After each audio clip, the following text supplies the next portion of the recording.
Hi, I'm Ashley, and I'm the host of this channel. At the main character's wedding, her sister burst in and started making fun of her for marrying a member of the service staff. But she had no idea who her future husband actually was. What happened next? You'll find out in this episode. While you listen, you can enjoy a selection of nature clips. Enjoy watching. The story will be told from the perspective of the main female character. My name is Gwen Spencer. I have always been the dependable sister, the educator, the calm one. I was the person who always chose the safe path. My older sister, Lauren, however, constantly chased money, authority, and high social standing. She behaved as if her life depended on these things. Despite our long, complex relationship, nothing she had ever done compared to her actions on my wedding day. It happened right in the middle of the service. The interior of the chapel was silent, filled with light streaming through the colored glass. I had just taken Julian's hand at the altar. His expression was steady and peaceful. The pastor was about to ask, "If anyone here objects," when I heard it, high heels clicking sharply on the stone floor. Then her voice cut through the stillness like a sharp blade.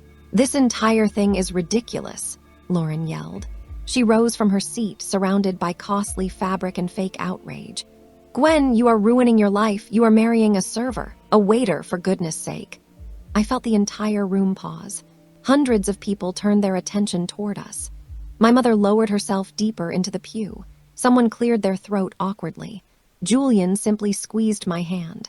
A quiet pulse of reassurance came through his fingers. I looked directly at my sister and smiled. She had absolutely no idea who Julian truly was. She didn't know that the man she had just insulted in front of all our friends and family was the heir to one of the largest hospitality companies on the East Coast. The server she was mocking had been born with more wealth and a stronger work ethic than her hedge fund husband, Richard, could ever imagine. And she certainly was unaware of what awaited us at the reception venue, so I kept smiling. It wasn't smugness, but certainty. I knew a secret she didn't. The scene she started would end with her humbled beneath expensive crystal lights.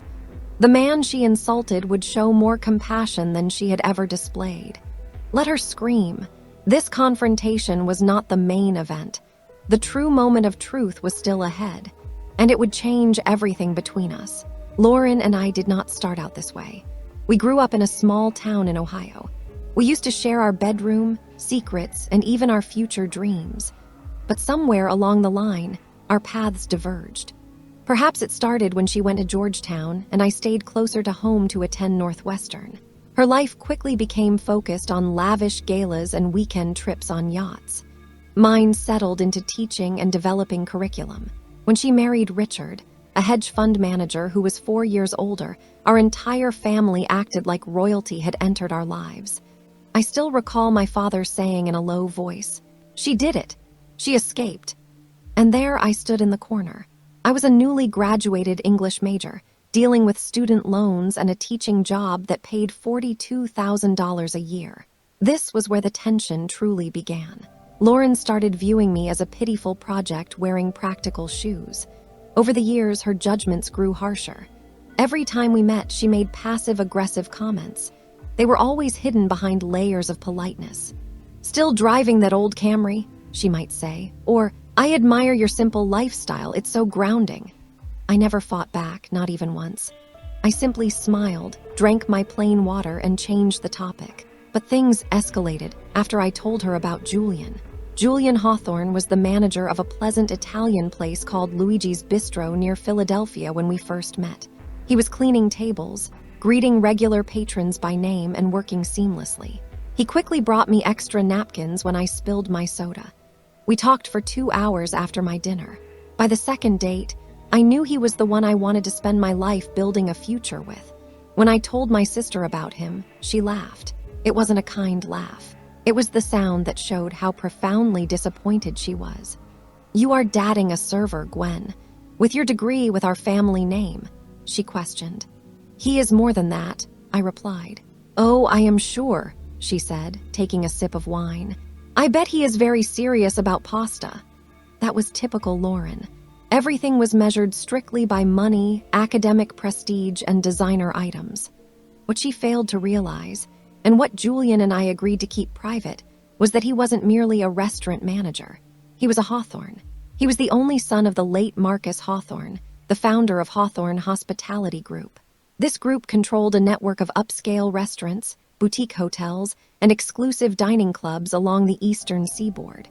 Julian had made a promise to his father before his passing. He vowed to master the entire business, starting from the lowest level. After quitting his senior executive role at the top, he went back to the very bottom. He used no special identification and had no private office. He just wore grease-stained aprons and worked 12-hour shifts. "I need to understand every single job I will one day supervise," he explained to me.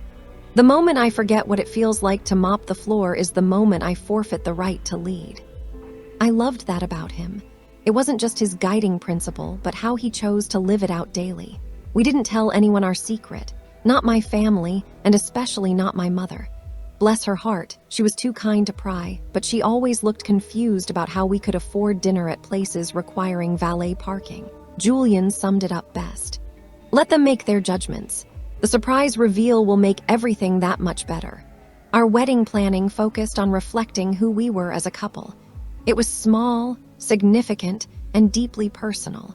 We chose a beautiful chapel nestled in the mountains of the Adirondacks. It featured white oak pews and soft organ music. This was nothing like Lauren's Fortier Vineyard event in Napa. In the weeks leading up to the ceremony, my sister became increasingly aggressive. She confronted our mother with serious warnings. She instructed my aunt not to bother buying a plane ticket. She convinced 2 cousins I was getting married out of desperation and making a huge mistake. Still, I remained steadfast. Julian was not the risk she imagined. He was the honest truth she couldn't recognize because she had forgotten what true authenticity looked like. She would remember soon enough. It would happen right in front of everyone. There would be no wine glass large enough to hide her face when that moment arrived. The morning of our wedding was clear and cool. The early October air was crisp enough to make everything feel sharp and alive. The chapel looked like a picture, tucked among tall pine trees. Its old stone and wooden beams were bathed in soft sunlight. Inside the preparation suite, I sat still. My mother adjusted my veil. Her hands were shaking more from sentiment than from age. "You look stunning," she whispered, gently moving a curl behind my ear. "And ready," I smiled back. I was deeply thankful. The past few months had been a constant flow of whispered disapproval, reluctant RSVP responses, and tension that made my shoulders ache. But today, none of that mattered. I was marrying Julian. He was the man who brought me tea when I had severe headaches. He was the one who read poetry with me on rainy Sundays. He always knew exactly when to keep silent and when to offer advice. I thought the hardest part was finally over until the chapel doors swung open. We were midway through the ceremony.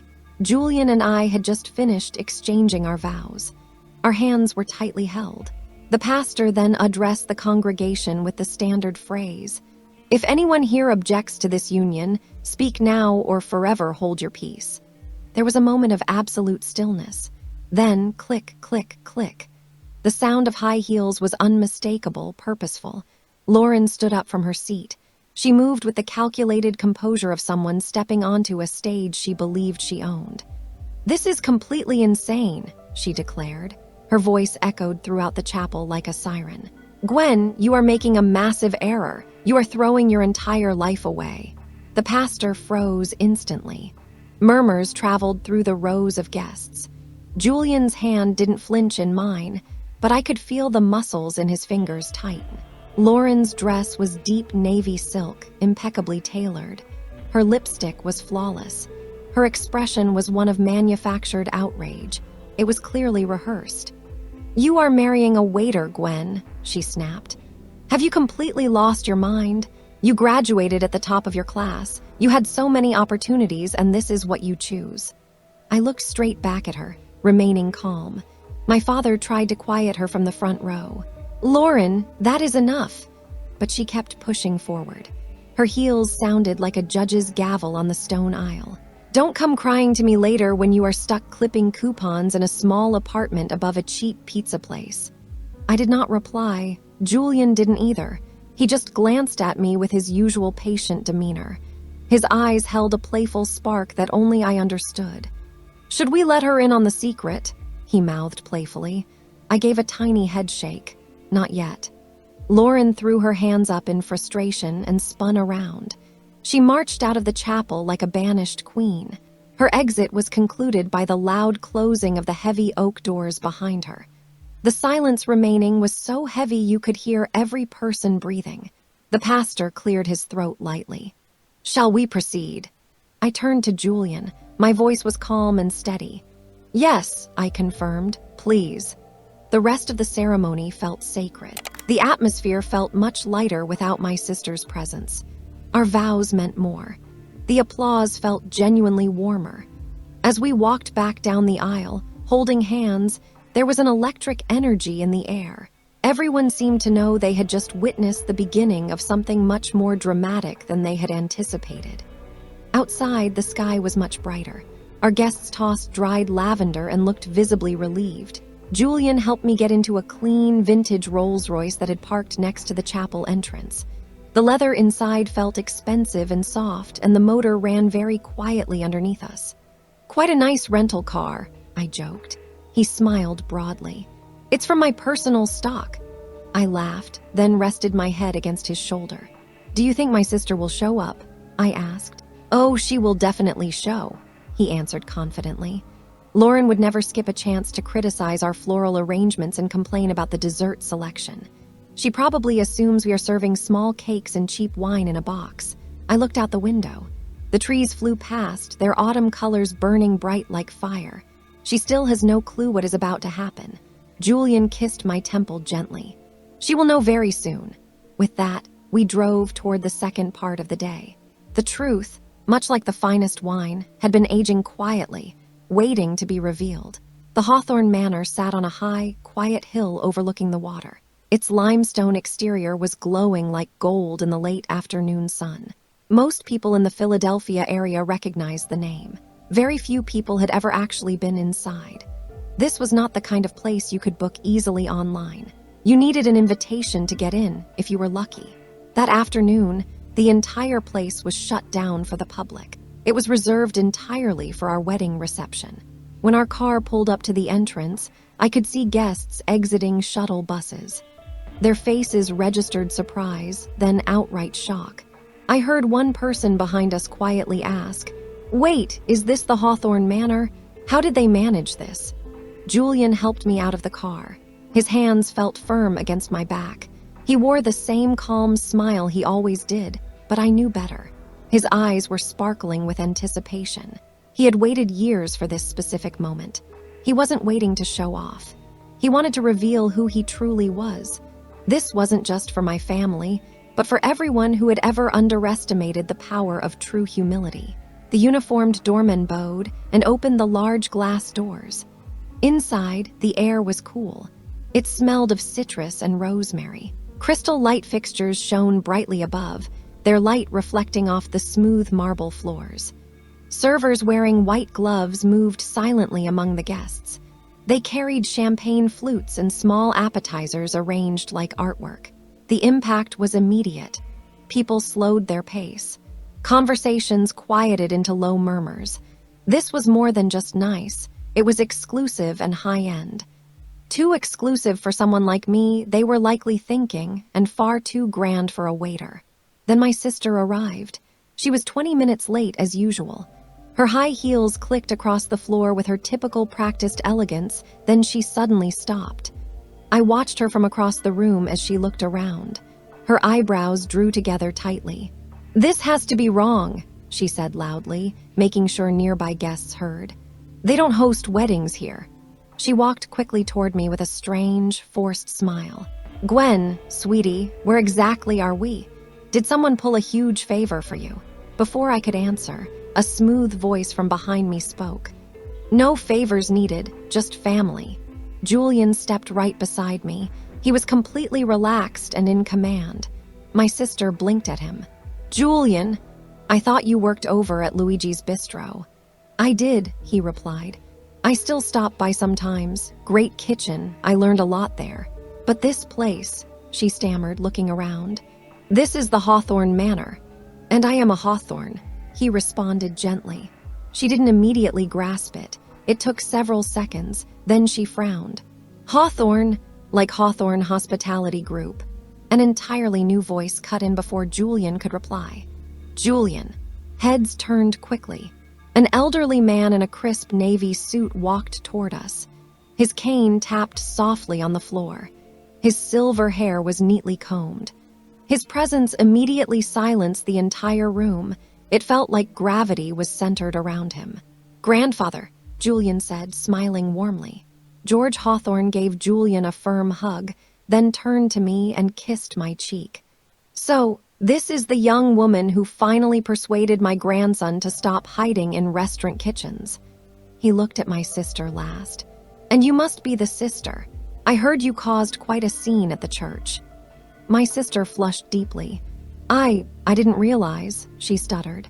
"Ah, yes," George replied calmly. "You didn't realize my grandson was just a server. Is that what you called him?"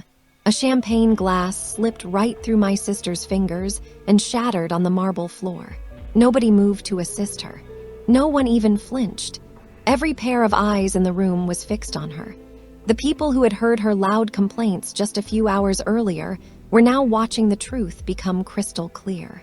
"I was only trying to protect my sister," she said weakly. "I thought," George countered, "that you believed his job determined his value. It's a common mistake, but a very shallow one." My sister stood completely still. Her mouth was open, but no sound came out.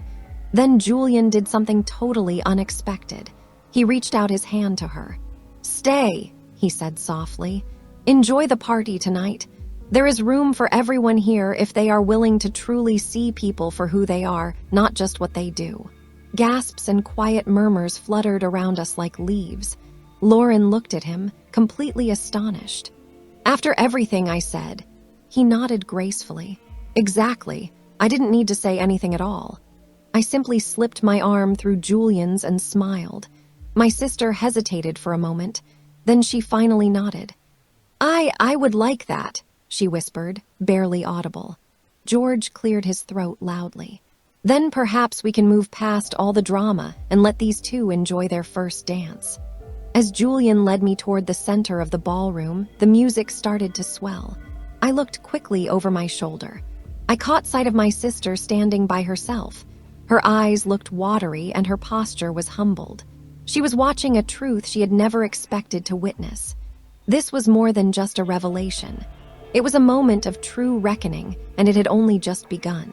10 months later, Julian and I moved into a comfortable brownstone with a view of the Philadelphia harbor.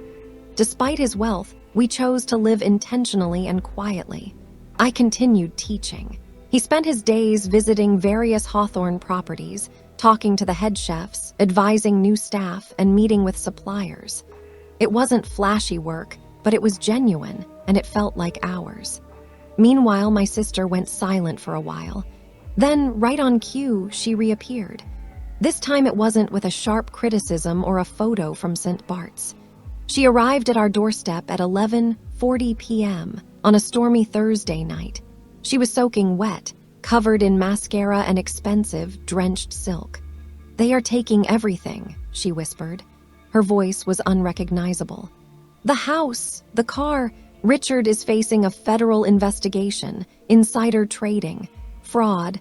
I have no idea what to do now." Julian and I shared a quick look. It was the kind of glance that needed no words. I guided her into our living room. She sat rigidly on the edge of the sofa. Her hands were clasped tight. Her eyes quickly moved between the fireplace and the floor, as if she couldn't bear to look directly at either of us. "I have never had to start over," she admitted after a long pause. "I don't know how this works." Julian set his laptop aside and leaned forward. "We have a small staff apartment located above one of our smaller restaurants in Cambridge. It's tiny, nothing luxurious, but it is clean and safe. It would be a decent place for you to begin." My sister's eyes widened, clearly shocked. "You would do that for me after how I treated you?" "On one condition," I said softly. "You must work in the restaurant, not in an office or behind a desk. You start exactly where Julian started. You do the hard work. Dishwashing, serving tables, food prep, closing shifts, all of it. She stared at me in absolute silence. I'm not doing this to punish you, I added quickly. I am giving you an opportunity. It is the type of chance you never offered to anyone else. There was a long silence, then she nodded. Okay, she whispered. I will do it, but I don't know how to be good at anything real. You will learn, Julian said, standing up. We all had to. So she started the next week. My sister moved into the apartment with just 2 suitcases and no one to help her unpack them. She exchanged her silk tops for black, non-slip shoes and an apron. On her very first shift, she dropped an entire tray of water glasses. She cried alone in the walk-in freezer. But she returned the next morning, and the day after that. Humility is not something that can be faked. It must be earned through sweat, quiet focus, and scraped knuckles. For the first time, Lauren was truly earning hers. 6 months later, I visited the Cambridge location right before the dinner rush. The restaurant was buzzing with smooth chaos. Orders were called out, pans clattered, and laughter came from the back. And there, at the serving pass, was my sister.